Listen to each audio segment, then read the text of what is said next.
Right, welcome to today's WOD number 4. A little bit behind in getting it out. Right, loads of other things I have to do. Basically, we're going to go through some confit complexes today. I'm going to focus first of all on some impact dynamics. So using solo pad, left and right, hammer fist, elbow, palm, hammer fist, elbow, knee structure, going forward with constant offensive forward pressure, zigzag footwork. So primarily, first solo pad drill that we're going to do is going to be zigzag footwork, moving forward as we strike left and right. It's going to give you an understanding of body mechanics and drop step, weight transference and all that kind of stuff as we move forward. Constant offensive forward pressure, all principles of your blitzkrieg, which are necessary once you hit the switch and go forward. We'll look at that, then we're going to move to some class specific confit fitness. So I'll give you a quick rundown of what that is. Basically, you're going to take a movement plane task specific to what you use in combative. So for example, a palm strike in the face is the same movement pattern as a push or horizontal push away from the body. A hammer fist is the same motion as a downward pull towards your body, and an upward rising knee is the same motion as a knee flexor raise. You're going to take a similar movement pattern to pre-fatigue the muscles involved in the said strike. Then you're going to take them into a similar exercise or movement pattern that's plyometric, so that now once you switch the fibres on, you're going to keep them exploding for their full amount of ATP energy. So the first energy system that you use is non-oxidative anaerobic ATP. So that's the energy you use for 5 seconds of all out effort, usually salvaged for emergencies. So if you had a sprint from a rabid dog, or jump out, get out of a burning building as it was falling down now, so as fast as you could possibly move, it means you're moving at a pace close to your maximum threshold, where you would just, that's it, gone, finished, no more energy, you would collapse. Well, you're not going to that, but you want to take your confit training regularly close to the threshold, and the way that you do that is you pre-fatigue the body to make it dysfunctional before the activity. So in the case of the palm strikes left and right, let's say, I might do a push movement that wakes the fibres up, a plyometric med ball throw that keeps the fibres exploding, and then do my strikes where I'm already pre-fatigued. That's the idea. So we're going to do 3 complexes. We're going to do one for the knee strike, we're going to do one for the palm strike, we're going to do one for the hammer strike. And we're going to finish with a nice little medley that's task specific to clinch knees, relocating position, knee snatch, stomp. Nice little medley that comes from Don Rosso of Dynamist Alliance. So we're working ATP anaerobic combative fitness component. That is the mirror image of all that effort in a real fight. Right, kit you need for today's WOD, as always, you want a pair of pads and ideally a bag, hanging bag, or a long bag that you can take off so it's from a hanging position. You can use it, and you can also use it on the ground. Right, so a bag and pads for the impact work. For the resistance work, you want small kettlebell, Pilates ball, and or a band. Any one of those will suffice for the exercises we're going to do, so you'll see what I mean. But if you've got at a minimum resistance bands, bag and a pair of pads, we can make most of this work. The other thing that would be good if you've got is a med ball, but you can always make a homemade sandbag, improvised. 3 to 5 kilos is what you're looking for, well, anywhere up to 10 is fine, and a small kettlebell weight or ankle weights. If not, just a band set up that will attach to your ankle. Right, so this is a solo pad drill, 2 pads. You're going to work footwork, moving forward, alternate sides, left and right. So it's going to work drop step, hip torque, and impact transference, left and right as you move forward. Really good drill. Right? So from here, start dominant side back, non-violent posture. Place this pad out in front, and just throw the palm in a linear motion here into it as you drop weight in a zig motion. So subjects here, you're still going to hit on this line on a zig and go forward on a zag this way. It's not straight through, it's zigzag through. So you drop weight. The first one we're going to go here, 1, then hammer, then elbow, then present. And then take a step, 1, hammer, elbow, present, take a step, and then hammer, elbow to the next pad. Right? Alternate left and right. Here, palm, hammer, elbow, present, step, palm, hammer, elbow, present, step, as you hit, hammer, elbow, step, as you hit, hammer, elbow. Forward, left, right, left, right, left, right. 3 reps left and right, 6 total reps.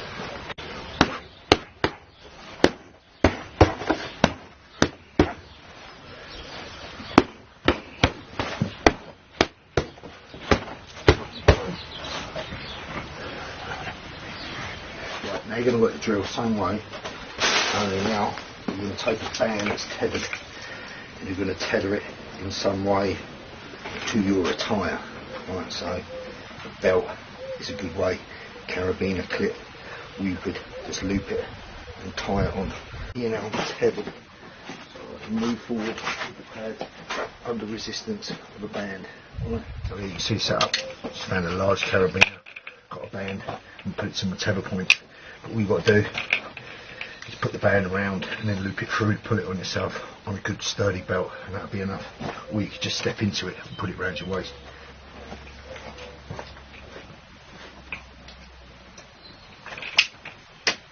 Attach the anchor point into you.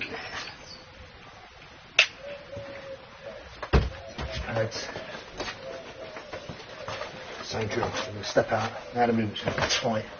I've got to keep that forward pressure, nose over the toes all the time. So here, 1, 2, 3, step. 1, 2, 3, and step. 1, 2, 3. Control it and move yourself back. Restart. Got the other side. Here, 1, 3, 3. 3. Keep that forward pressure all the time. Nose over toes. Own it. Don't make the band so hard that it's pulling you backwards, but don't make it so easy that it's not resistance either.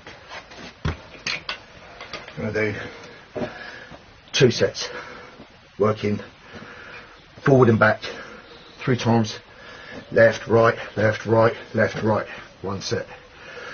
Racks, repeat, left, right, left, right, left, right. 2nd set, do 3 like that, under band resistance. Yep.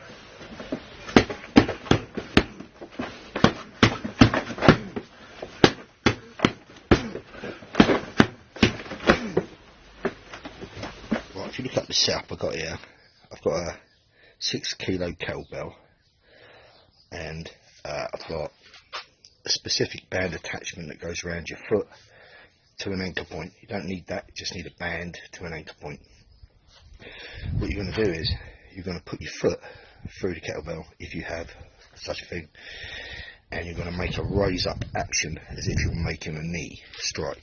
So you're using a hip flexor motion for 10 repetitions. This is to switch on the muscle fibers and pre-fatigue.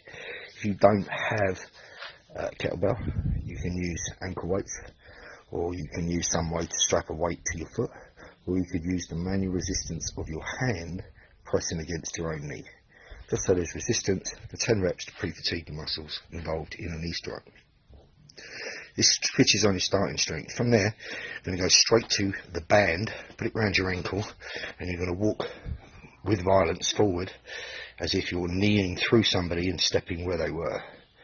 You're going to do 10 of those as explosive as you can. Now you're working the plyometric energy. So first you switch on the starting strength, and then you keep it firing with the explosive fibers. Now you will totally fatigue the musculature employed for fast and powerful knee strikes. It's from there that you will go to the bag and work your repetitions of walking violently into it as hard and fast as you can in the pre-fatigue state. This is the first complex that we're going to do.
this next medley, you're going to need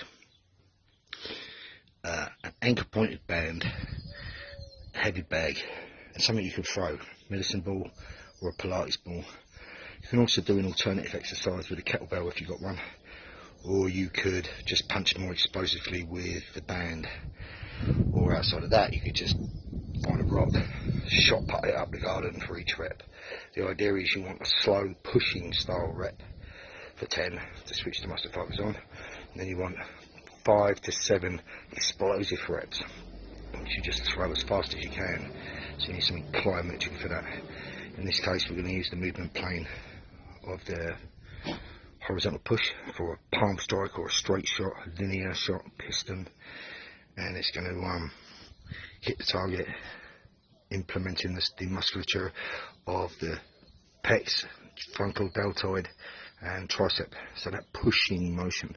So we're going to switch on that pushing motion first with a band, then we're going to plyometric it with throwing the med ball into the wall, and then we're going to hit the bag with palm strikes. Alright, you get the idea. Just an understanding about bands. I seriously recommend that you drill 3 anchor points in a sturdy wall. So all I've done here is drilled and then put in a raw plug and then put in the model's eyes. Sturdy and a carabiner clip, which is now a good housing anchor point for a band. I've done one at high line, one middle line, and I've done one low line. So 3. I've got 3 anchor points for a band. Really easy enough to do, particularly you've got plenty of time on your hands to do it. That's the ideal. Outside of that, put them around a gate, around a post. I recommend that you do that.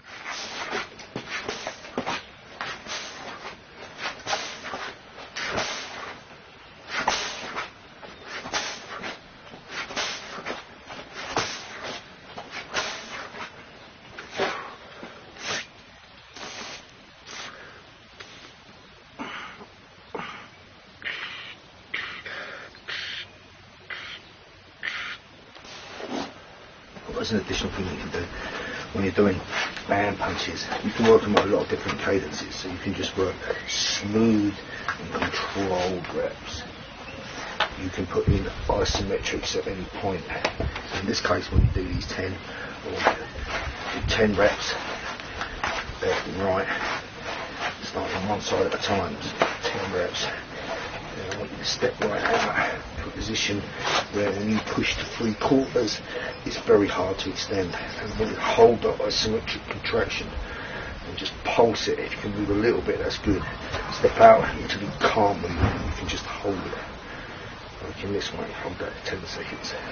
Do 10 reps, step out and push to 3/4 extension for an isometric contraction. Another way in which you can do it is just punch out, nice, explosive, turning the whole body, transfer its core into it. So you do it for feel, do it for hold, kinesthetic proprioception, do it for explosion, also do it for impact.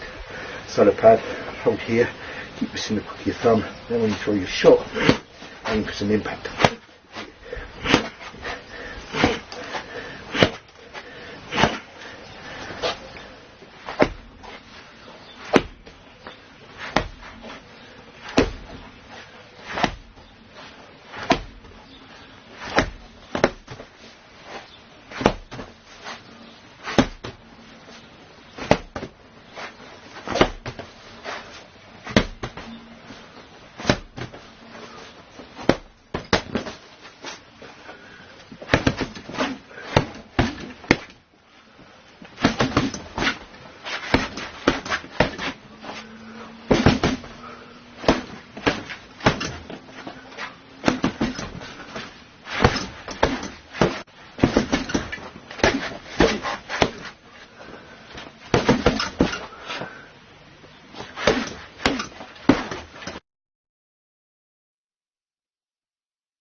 this last one. We're going to employ horizontal pull. In this case I'm going to use the rings, but you can use any bar at waist height, or get under a table and pull off the sides of it. Aussie pulls, followed by medicine ball slams, followed by hammer fists. So you can do the hammer fists on your medicine ball if you have one like that, or you can lay out a shield on the floor with them, take down your heavy bag and put it on the floor so that you've got an impacted structure. But if you've got a medicine ball, you can hit the medicine ball. Bottom line is, you're going to use the rowing structure to pre-fatigue the motions for left and right hammer fist. Then you're going to take that further by slamming the ball onto the floor from overhead. Again, hammer fist motion with both hands, using the plyometric fibres. Now with the starting strength and the explosive strength practically depleted, you'll start your hammer fist set hitting as hard and fast as you can, left and right, and then indexing and repeating those strikes, as you'll see, in a fatigue state. And the idea is to hit as hard as you can even though you're in a fatigue state. And what this will develop is increasing your ATP output and your ability, your grit, your mental attitude and fortitude to keep going strong for slightly longer. So really good complex drill. So this one is rows, med ball slams, hammer fist beat down.